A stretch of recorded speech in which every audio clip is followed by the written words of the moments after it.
beautiful opening morning. This is the type of day we've been waiting for 10 years on November 15th. We have maybe an inch of snow, wet snow. It's on the trees.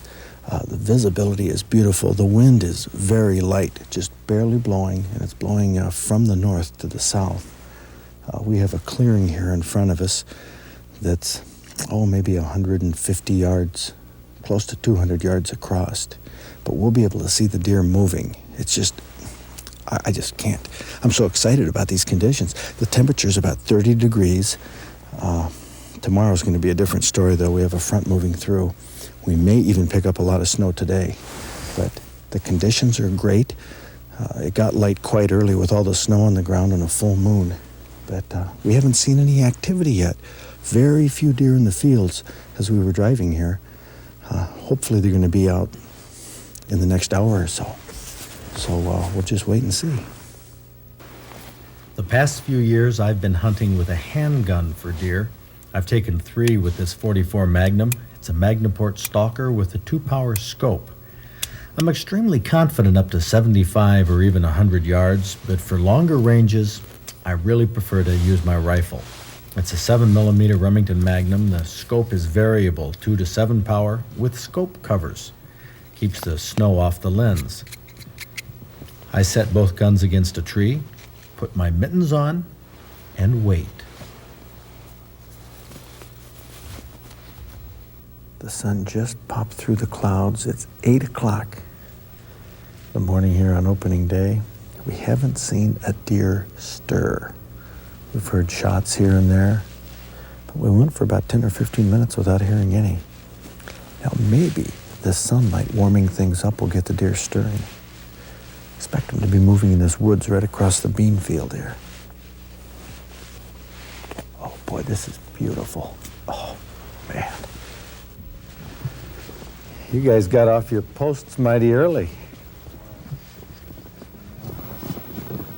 No bucks? No. There's one deer up at my place. One, isn't that something? Did you see they flushed the 2 out? Yeah, the 2, Yeah. but that's all I saw. Yeah. Mighty quiet. Yeah. The 5 of us expected a busy opening morning, picking and choosing the bucks we wanted. But to only see a couple of tails flagging through the trees after daylight was a complete surprise. Well, you said that these are better afternoon spots. Yeah. Evening there'll be a lot of deer. Well, they didn't move that many this morning. There was no tracks on the road crossing. Nothing. Very few tracks. Bub Bickle lives on this farm. His blind was east of us. My son Zach was 100 yards west of cameraman John Ford and I, and Jeff Alexander was across the road near Bub. Since the deer weren't moving at all, we decided to drive a small swamp.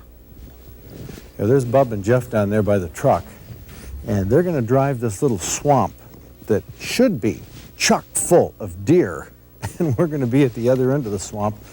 Last year when we drove it, they run right across that field there, Zach. So we're going to be positioned right on the other side of the dike. See, with this water here, it forces them to come one side or the other. My son Zach and I headed to the west edge of the Cedars, where we moved at least 30 deer last year at this same time, and the sight of them was still vivid in my mind. It seemed logical that if they weren't moving in the woods, they'd undoubtedly be in this swamp. The dike. That farm field right down there. Or else they'll cut right through the woods, but if we get down there in the corner, we'll be able to see them. So you have your scope back on. Set back on about 3. About 3 power. Yeah, you don't want to have a 2 telephoto for deer when they're moving like this. Whew. Tell you, these are not walking clothes, these are sitting clothes. But Zach is right down there. You can see his blaze orange hat. And they should start driving about any time. So I'll just kind of get back up in here, keep an eye out.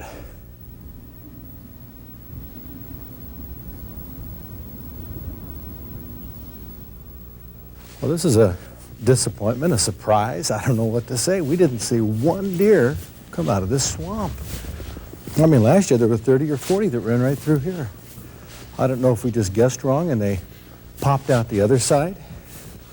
I don't know. How many did you see? Well, we expected dozens, but saw none. Bub and Jeff said they saw a group of 4 ambling out of the woods before they started walking, but no deer were bedded in the swamp. Could this be the calm before the storm? It's what we call snow clouds. Pouring in from the north. They'll be dumping a lot of snow this afternoon, maybe. Okay, that doe just spooked. She came out, I think. She may have seen us. Do you see the fawn next to her? Branches in the way. Yeah, there's a branch there, but that's a doe and a fawn, apparently.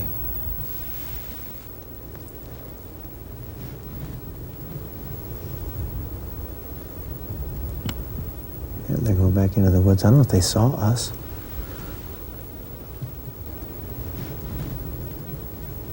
Oh, there goes another one. Boy, there's a lot of activity down there.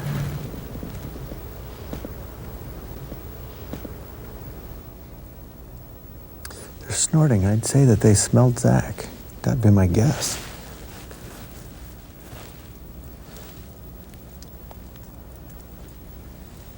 The deer are moving now. It's getting towards 1 o'clock and their activity's picking up. So's the wind. Maybe it was the pending storm, but these deer waited until the afternoon to feed. Small buck. It was a buck? It's a buck. No. Very small. John's 24-power camera lens could see the spikes, but I couldn't. That's a doe. It's got tiny little spikes, dude. Little spikes? I sure don't see them. Besides the incredible magnification, the video camera gives us something our naked eye doesn't: instant replay. You know the old story about the deer ducking the hunter's arrow? This deer is spooked by a sound, and she drops down to spring away.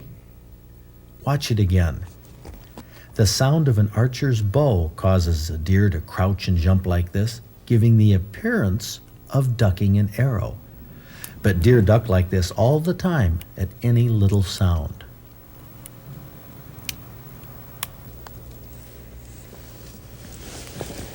Boy, they sure weren't out here this morning, but this afternoon, they've been regular. She seems at ease. She's flipping her tail.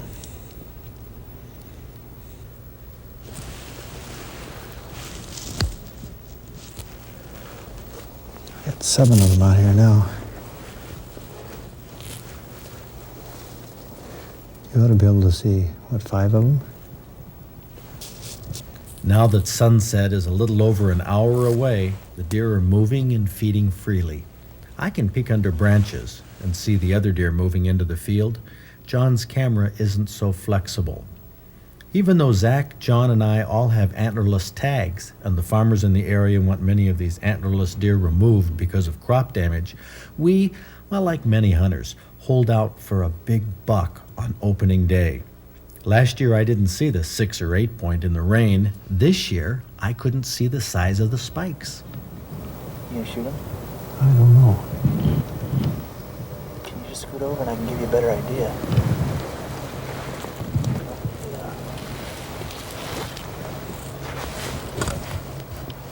No, they're not. You don't think they're 3? No, I don't. In Michigan, a legal buck has to have 3-inch antler tines. Is this spiked buck legal? Well, we debated and made a judgment that it wasn't. But looking at it again, I'm not so sure. Zach, John, and I all filled our antlerless tags on the 3rd day. The first 2, we held out for that ever-hopeful big buck. The anticipation of hunting. That's what makes it so exciting. We're just about out of camera light, aren't we? Yeah, it's gonna be a little grainy, but you can still see. We got to get down towards that corner. I think we better move. Tomorrow morning we'll slide down that way a little bit.